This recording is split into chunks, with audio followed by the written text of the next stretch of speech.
जी तो अस्सलाम वालेकुम जी। तो प्यारे भाइयों, आप देख रहे हैं मेरा YouTube channel learn dot N, जिसमें मैं आपको एक तरतीब से सब कुछ सिखा रहा हूँ। तो जो प्रॉब्लम्स आप कमेंट सेक्शन में मुझसे पूछ सकते हैं। जी तो चलते हैं अपने। अस्सलाम वालेकुम दोस्तों, तो आज हम देखने वाले हैं कि हम सर्च कंसोल के अंदर कैसे अपनी वेबसाइट के आर्टिकल्स को इंडेक्स कर सकते हैं। उसके अलावा इसमें जो चीज़ें हैं वो भी आपको बारी बारी बताऊँगा। पेजेस बताऊँगा, साइट मैप के बारे में बताऊँगा, ठीक है, कंट्रीज़ के बारे में बताऊंगा, और इसके अलावा हम क्यूरीज़ के बारे में डिस्कस करेंगे। तो चलते हैं अपने कंप्यूटर की स्क्रीन की तरफ। तो सर्च कंसोल एक्चुअली होता है कि जो कि आपको वेबसाइट का डाटा शो करता है, ठीक है, कि आपको वेबसाइट में ट्रैफिक कहाँ से आ रही है। एक ग्राफ बनता जाता है। 24 घंटे के अंदर अंदर आर्टिकल आपका इंडेक्स हो जाता है। उसको टेस्ट करना पड़ता है कि either it can be indexed और नॉट, ठीक है। तो आपको देखना पड़ता है कि इंडेक्स हो सकता है कि नहीं। तो इसके लिए हम स्क्रीन पर आ चुके हैं सबसे पहले, ठीक है। तो हम देखेंगे यहाँ पर ये मेरी एक वेबसाइट है, ठीक है। तो इसमें हम चेक करते हैं कि कैसे कैसे आर्टिकल्स इंडेक्स हैं, कितने पेजेस इंडेक्स हैं। हाँ, ट्रैफिक आपकी तब भी आती है जब आपके गूगल के अंदर सर्च कंसोल के अंदर आपके आर्टिकल्स जो हैं वो इंडेक्स हों, ठीक है। और इसके लिए कंटेंट आपका अच्छा होना चाहिए। कंटेंट के ऊपर जो चीज़ें आपको रिक्वायर होती हैं उसके लिए मैं अलग से एक वीडियो बना दूंगा आपको।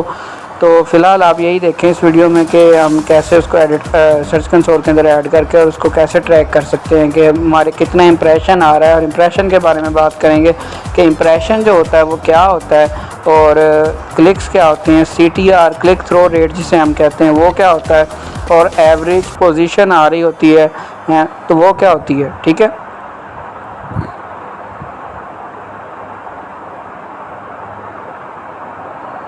तो ये हम सर्च कंसोल को हमने ओपन कर लिया, और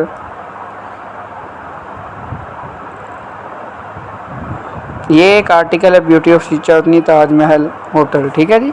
इसके ऊपर मैंने आर्टिकल लिखा हुआ है। अब इसको हम सर्च कंसोल के अंदर जाके चेक करेंगे कि ये कैसा हमें वहाँ दिखाई देता है। ये हम इसके ऊपर आ चुके हैं। अपने यहाँ URL इंस्पेक्शन जहाँ लिखा हुआ है ना लेफ़्ट साइड पर, इस पर आकर अपने जो लिंक है अपने उस आर्टिकल का उसको एंटर करके और उसको चेक करना होता है कि URL के ऊपर इंडेक्स हो सकता है या नहीं। अगर ऑलरेडी इंडेक्स होगा तो वो बता देगा कि URL इज़ ऑन गूगल, ठीक है। आप इस पर देख सकते हैं इंडेक्सिंग लिखा हुआ है ये, ठीक है। ये देखें ग्रीन कलर का ऊपर को जा रहा है। इतने पेज इंडेक्स हैं, 16 पेज इंडेक्स हैं, 3 नॉन इंडेक्स हैं अभी तक जो मैंने इस पर काम किया है, ठीक है। तो URL इंस्पेक्शन, यहाँ पे आप कोई भी URL जो है किसी एक आर्टिकल का URL को कॉपी करें, कॉपी लिंक एड्रेस, और उसको जाके वहाँ पर आप पेस्ट कर दें, ठीक है, और इंटर दबा दें।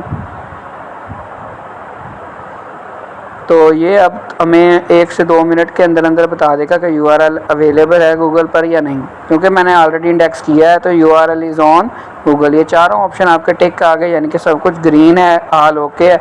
अगर ना होता, यहाँ से हम टेस्ट लाइव पे क्लिक करते और फिर रिक्वेस्ट इंडेक्सिंग पे क्लिक करते तो हम वहाँ पर पहुँच जाते और हम इंडेक्स के लिए रिक्वेस्ट भेज देते। 24 घंटे के अंदर अंदर ये इंडेक्स हो जाता और आपको परफॉर्मेंस के ऊपर वेबसाइट पे पता चलता रहता है कि उस आर्टिकल पे कितने क्लिक्स आए हैं, कितना इंप्रेशन आया है, ठीक है। तो इसके बाद URL इंस्पेक्शन इस तरह अगर आपने अभी तक कोई आर्टिकल इंडेक्स नहीं किया तो एक एक करके तकरीबन दो डेली के आप आर्टिकल इंडेक्स करते रहें, एक ही बार सारे ना इंडेक्स कीजिएगा। इस तरह रोबोट्स होते हैं गूगल के, ठीक है, वो आपकी वेबसाइट पे आके चेक करते हैं फिर, तो उसे लगेगा कि स्पैम कर रहा है, पता नहीं ये आर्टिकल बेशक ठीक हो आपके, लेकिन वो उसको स्पैमिंग कंसिडर कर सकता है। तो बेहतर यही है कि आप रोज़ाना के 2 आर्टिकल, अगर आपने पहले नहीं किए तो डेली के 2 आर्टिकल यहाँ पे इंडेक्स करते जाएं, तो 1 महीने के बाद आपको रिज़ल्ट्स शो होना शुरू हो जाएंगे। ये नहीं कि आज आपने इंडेक्स किया और कल आप देखें जी वो हिट हो गया, बहुत ज़्यादा ऐसे नहीं। अब पेजेस पे आते हैं, ठीक है।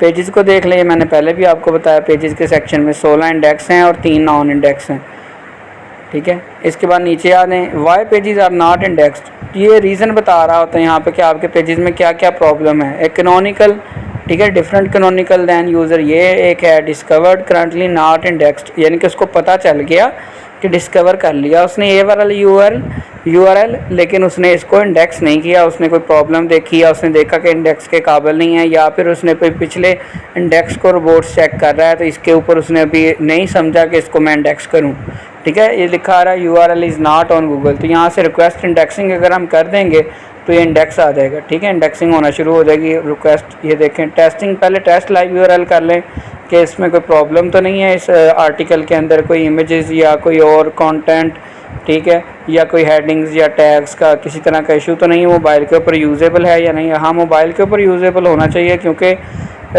मोबाइल फ्रेंडली जो है ना वेबसाइट जल्दी रैंक होती है। तो मोबाइल फ्रेंडली बनाने के लिए आपकी थीम कस्टमाइजेशन, आपका कंटेंट ऐसा होना चाहिए जो मोबाइल पे इजीली सर्चेबल हो। तो क्योंकि बहुत से यूज़र आप खुद भी देखते होंगे कि हर बंदा ही आजकल मोबाइल पे ही चीज़ सर्च करता है, कंप्यूटर लैपटॉप तो बहुत कम है, वो सिर्फ ऑफिस वर्क में यूज़ होते हैं। URL is available to Google आ जाएगा जब आपके सामने, तो फिर आपने इसको समझ लेना है कि ये रिक्वेस्ट के काबिल है। फिर आपने यहाँ से रिक्वेस्ट इंडेक्सिंग पे क्लिक करना है।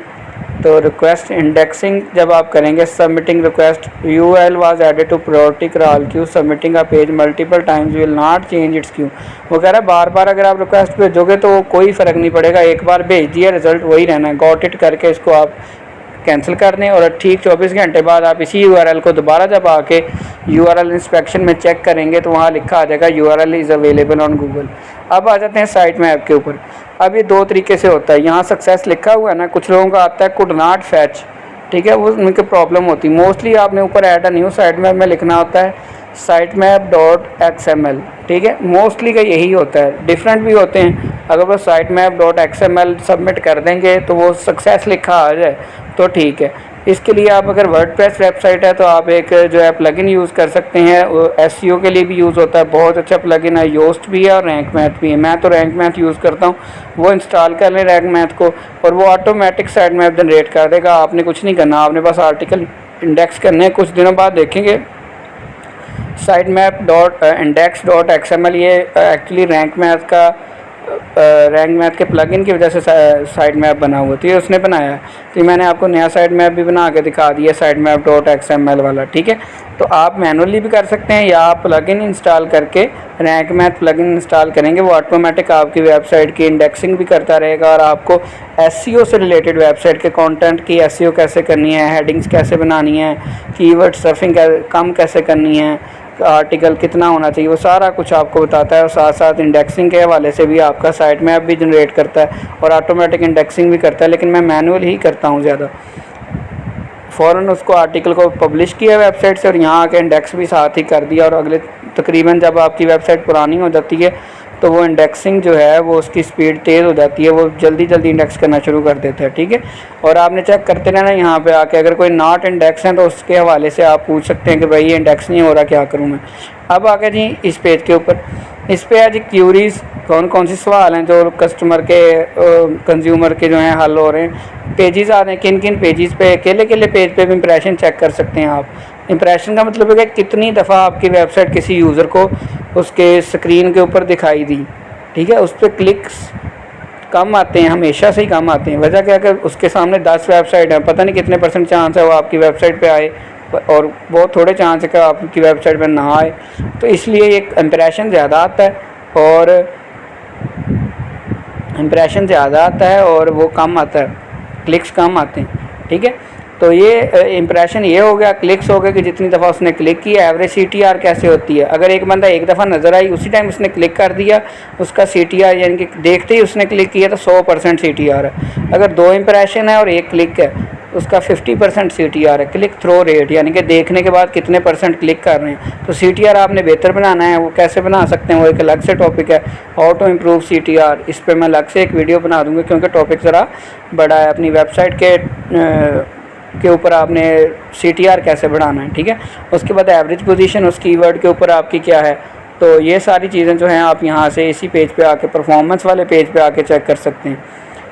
उसके बाद रिमूवल्स, कुछ आर्टिकल आप इंडेक्स करवाना नहीं चाह रहे होते, आपको बाद में पता चलता है जी हाँ जी ये तो प्रॉब्लम था इसमें, तो ये तो मसला है, मैंने गलत चीज़ अपने इंडेक्स की हुई है। तो इसको आप रिमूवल्स में जाके वहाँ लिंक ऐड कर देंगे तो उसको रिमूव कर देगा, ठीक है। इसमें आपके यही मेन पेज होते हैं, ओवरव्यू, परफॉर्मेंस, ठीक है जी। अब एक और वेबसाइट पे आपको लेके चलता हूँ। ये देखें, ये एक और वेबसाइट है, ये थोड़ी ऊपर जा रही है, उससे पुरानी है। वजह यही है कि ये पुरानी है, जैसे जैसे वेबसाइट पुरानी होती जाती है ना तो उसके इंप्रेशन, क्लिक्स उसके बढ़ते जाते हैं। तो इसका आप देख सकते हैं कि टोटल इम्प्रेशन 4000 तक है, 76 क्लिक्स आए हुए हैं इसके ऊपर। CTR इसकी 1.9% है। ये मोस्टली इतनी होती है, 3% 4%, ठीक है जी। तो ये देखें इसके अंदर लैब्राडोर PSA पेजेस इसके दिखा रहा है किस किस पेज पे इंप्रेशन आ रहा है ज़्यादा। जिस पेज पे इंप्रेशन आ रहा है आप उसको देखो कि आपने कैसे उसमें लिखा हुआ है, क्या क्या लिखा है, उस तरह ही आप आर्टिकल लिखने की कोशिश करो दोबारा अगला भी। कंट्रीज़ देख सकते हैं आप, जो US कंट्रीज़ होते हैं इनके इंप्रेशन और क्लिक्स आने से आपको ज़्यादा फ़ायदा होता है, ठीक है। तो ये क्योंकि इनकी ट्रैफिक की वैल्यू ज़्यादा होती है, आपकी अर्निंग अच्छी होती है अगर आपको बाहर से जो है क्लिक्स और इंप्रेशन मिल रहे हों, ठीक है जी। तो ये इसकी आ गया जी एवरेज पोजीशन है और CTR, टोटल इंप्रेशन, टोटल